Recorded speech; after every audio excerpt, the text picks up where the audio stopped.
Hello, my name is Jacob H, and I'm going to talk to you about how improvisation has changed my life. Now, it's about being spontaneous, living in the moment, and saying yes. Now, before I started really practicing improv, it remained this amorphous blob that really had no way of channeling it into something more concrete. That is where Second City came in. Now, Second City is a comedy enterprise that's based out of Chicago, and it's spread to places like Toronto and eventually Hollywood, which is where I perform. I perform during the summer and I take workshops. My last troupe was the Citizens of the City.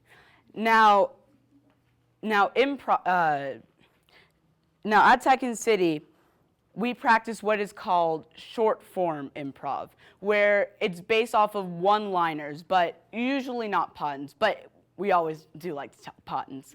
Now, these puns usually come in the form of 101 turnips walk into a bar, and the bartender says, "We don't serve your kind here." And the turnips say, "Well, it looks like we got to the root of this issue." Now, that was a really terrible pun, but at the end of every pun, the entire troupe would stand up and give an uproarious applause. So let's everybody just give us applause. And it's that kind of feeling that's support for one another. You know, and maybe other times we'll be doing things like reminiscing about a vacation, and the troupe members would scramble to be in a photo. But back to the other example. Let me practice a little back and forth with you. So can somebody give me an example of something you'd find in a toolbox? A wrench. All right, a wrench. 101 wrenches walk into a bar, and the bartender says, "We don't serve your kind here." And the wrenches says, "What? This guy's got some kind of screw loose over here." So everybody just, again. All right, and now this time you are going to be the bartender. So let's get another thing you'd find in a toolbox. A screwdriver is what I heard first.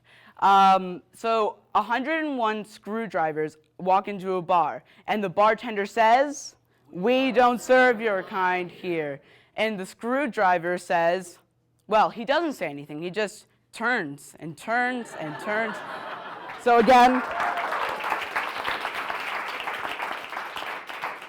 now on to the specific scene work. Now, there are two very important things when performing improv. The first is setting up who and where you are. Now, some of my mentors have really helped show how to perform scenes, such as Stephen James, Bridget Kloss, Jameson Scala, Monica Smith, and D. Ryan. Now, Jameson had told us that if you do not establish who and where you are, you might as well be two robbers on a submarine. And he's right, you might as well be. Because if you do not establish who and where you are, the audience is none the wiser. Improv is about telling a story off the top of your head. And if you can't convey that to your audience, then you're missing a key part of improv. The other key part is saying yes. Now, when you're in a scene with someone, you have to be able to receive with each other to progress the scene and share the work equally. For instance, if there was a scene between two people and someone said, "Let's go to the hardware store." No. Okay, let's go to the ice cream shop. No. All right, well, how about we do what you want to do? No. As you can see, one person is doing all the work in a scene, and the other person is just shutting down ideas. And those are the two foundations of improv that make a scene work. Now, in general, improv has just impacted my life in such a big way.